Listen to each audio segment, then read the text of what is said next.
Today's Seattle Seahawks video is all about potential trade targets for Seattle this offseason, whether it's via trade, free agency, and of course, the NFL draft. When Seattle makes moves, we'll break it down for you. So if you want free updates all offseason long, then subscribe to Seattle Seahawks Today.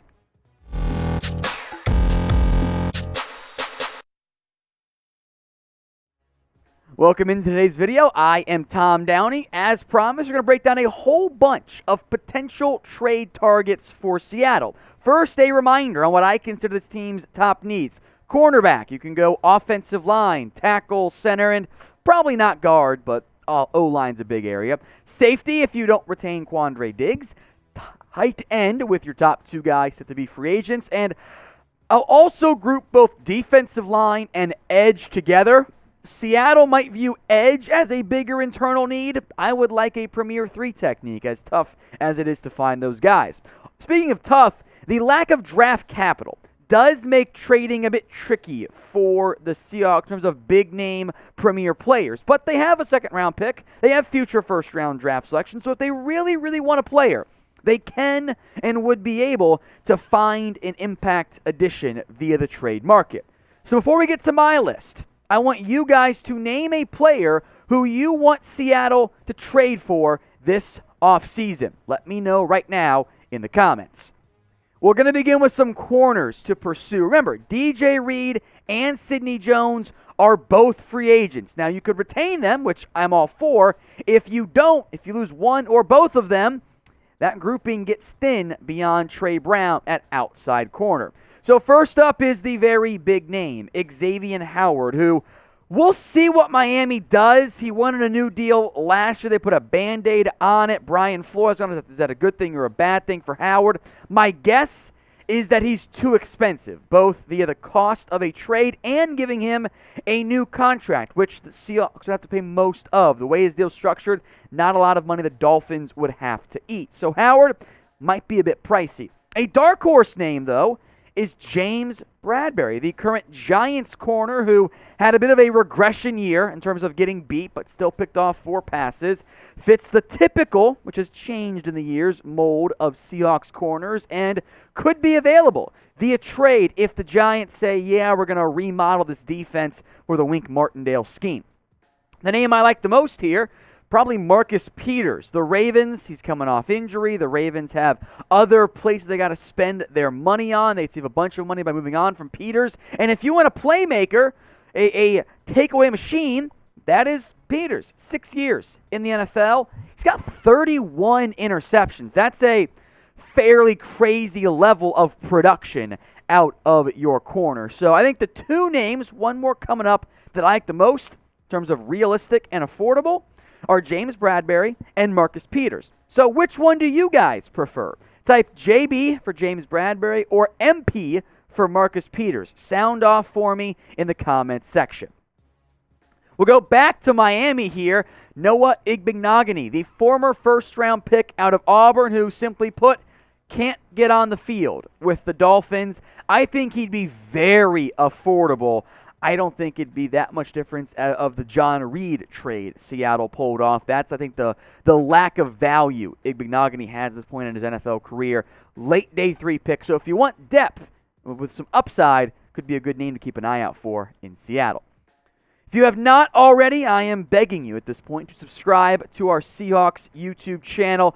Videos coming out pretty much every single day. News, rumors, trades, free agency, draft, you name it, we've got it covered here on the channel, so subscribe right now.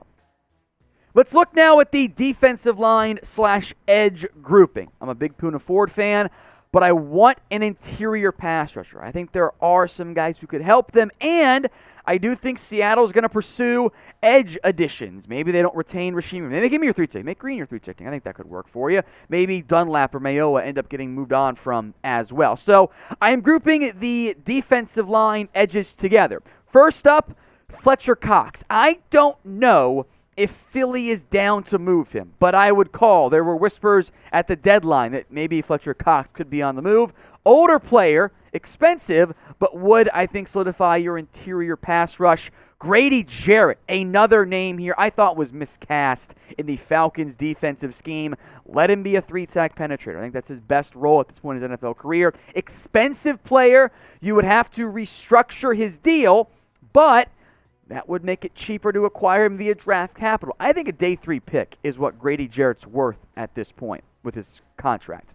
Zadarius Smith is next up here. Barely played last year for Green Bay. Given the Packers' desire to retain both Aaron Rodgers and Devontae Adams, and given their cap constraints, Smith is a prime cut candidate. Maybe you don't want to let him hit the open market. A day 3 pick could be used on Zadarius or even Preston Smith as well. The dark horse that I like the most, Chase Winovich. He's played well in the past for the Patriots, but he fell out of favor this year. Barely got on the field. His first 2 years is where most of his production came from. All 11 sacks, 5.5 each of his first 2 years.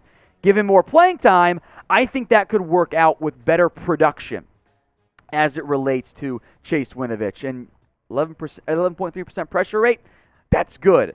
In terms of a true 3-4 edge, he fits that mold of a potential desire for Seattle. Now, the NFL Combine is just around the corner, and I think my friends at BetUS are going to have some prop bets, and I love making money on the BetUS Combine prop bets because sometimes the numbers aren't quite what they should be. I'm excited. Bet on college basketball, the NBA, or the Seahawks winning next year's Super Bowl. $10 bet wins you $400. Ooh, if you're feeling good about Russell Wilson, now's the time to bet, since once he officially comes back, those odds will only go up in terms of less money for you to make. Head over to chatsports.com/bet. Use promo code Seahawks125. That'll get you a 125% deposit bonus. Chatsports.com/bet. Promo code Seahawks125. Offensive tackle, and I think there are some good names and ideas out there to pursue. In particular, I'm looking at left tackle. If I'm going to trade a good pick, make it my blind side for Russell Wilson. A name we mentioned on yesterday's Seahawks video is Laremy Tunsil. The cost might be a little bit too much. I don't think you could get him for just a future first or just your second rounder. He still has interest, still has a lot of value as a premier left tackle, but I would call. After all, it is Houston. They're not exactly a well-run organization. Andre Dillard could be had for your second or maybe your third round pick, given how early you're drafting. I would call about him. Bring him home to an extent. The Pullman product, of course, for Washington State. He is much better at left tackle than he is right tackle. Now, you got to pay him long term, but he also takes care of your left tackle need for quite a while. The uber dark horse name here is Mekhi Becton. The Jets are not happy with him. They were unhappy with his play this year. He apparently had weight issues, etc. If they want to move on from him, I will give them my second rounder, maybe some change in a heartbeat to try to solidify my left tackle spot for a decade. Becton is a big man, but when he's been out there and healthy, he has played well. It's just the health and the weight are red flags here. I am interested in moving one or two of my picks for a tackle. I think it fills one of my biggest needs, and I think that the draft pick I would spend wouldn't be as good as the player I'd be able to acquire via trade. So I think that's a good route to at least consider this offseason. So of those three names, pick one for me. Type in LT for Laremy Tunsil, AD for Andre Dillard, and MB for Mekhi Becton. Pick a potential left tackle for me right now in the comment section. All right, some other names to consider at various positions. How about you go after Saquon Barkley? Now, the Giants might actually shop him, which I am open to pursuing. He shouldn't be that expensive. You would then probably let Rashad Penny leave. Maybe you keep Rashad Penny. It's an option if he's cheap enough, but you'd cut Chris Carson or move on from at least one of those guys. And let Saquon Barkley, Russell Wilson, DK Metcalf, Tyler Lockett be your quads, I'll call them, at playmakers and QB. That's a damn good grouping. All right, some receiver names. Brandon Cooks is, I believe, on the trade block. Now, he always gets dealt, which isn't fair to him, but imagine a trio of Tyler Lockett, Brandon Cooks, and DK Metcalf. Might be expensive, but that's the best wide receiver trio by a wide margin. No disrespect to the Bengals in the NFL.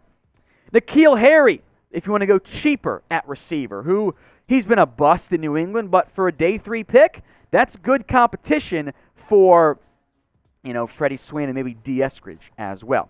Another edge name that I like, K'Lavon Chaisson, who unfortunately has not lived up to my own expectations for the first-round pick out of LSU. He hasn't gotten to play that much, but I think he'd be a fit for what this defense appears to be in Seattle. I think a good idea for the Jags to pursue for Chase, or for the Seahawks to pursue the current Jags player, LSU product. The production's not been there, but that makes him cheap and affordable. And we'll go back to the Jags here.